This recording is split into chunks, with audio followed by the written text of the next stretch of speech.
ครับสวัสดีผู้มีใจรักในงาน DIY และงานดัดแปลงทุกท่านนะครับวันนี้ก็จะมาซ่อมโน้ตบุ๊กนะครับอาการคือร้องตีดแล้วก็โดไม่ได้นะครับ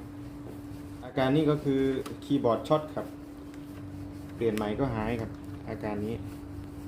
ครับอาการต่อไปคือบูตเข้าวิดีโอไม่ได้ครับเช็คแล้วมันเป็นที่ฮาร์ดดิสก์ครับค้างฮาร์ดดิสก์เสียครับตามอายุการใช้งานเสีย2อย่างครับรุ่นนี้ครับรุ่น E5 571ครับตัวอะไรที่เอามาจากสั่งมาจาก Shopee ครับก็จะเปลี่ยนฮาร์ดดิสก์ใหม่เป็น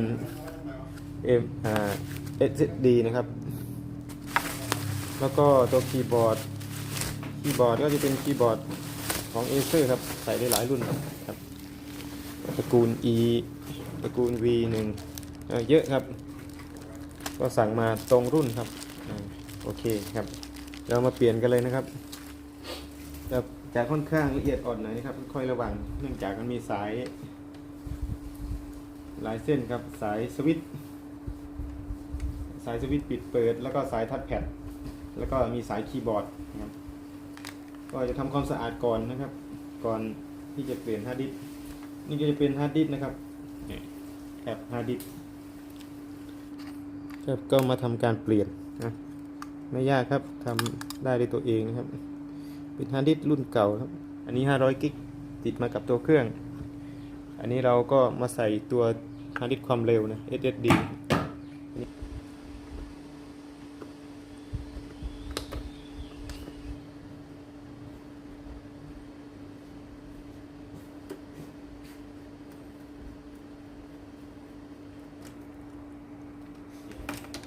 คีย์บอร์ดรุ่นนี้ก็จะเป็น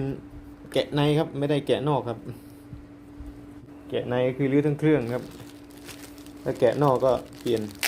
แป๊บเดียวครับอันนี้จะเป็นแกะในค่อนข้างยากครับ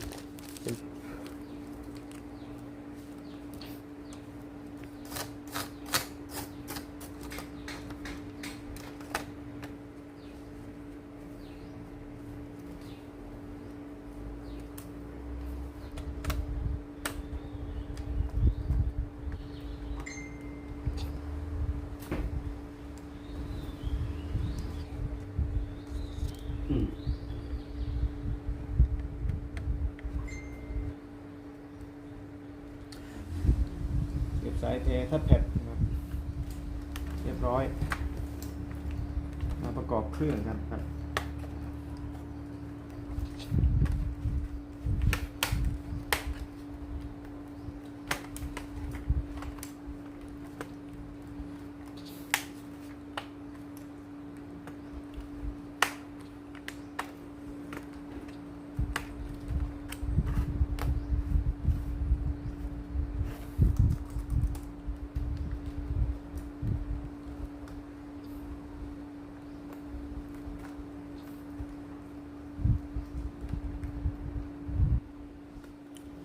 ใส่น็อต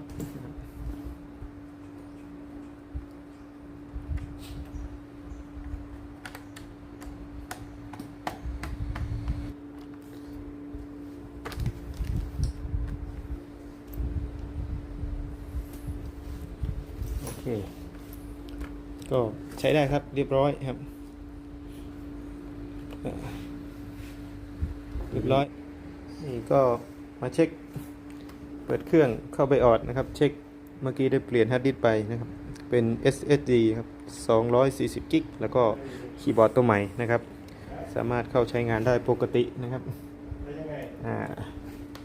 เรียบร้อยครับขั้นตอนต่อไป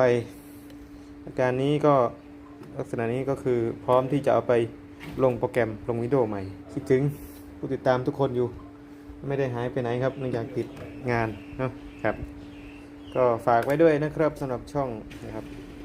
DIY เล็กๆนะครับฝากติดตามให้ยอดเยอะๆนะครับจะได้มีกำลังใจในการทำคลิปต่อไปนะครับ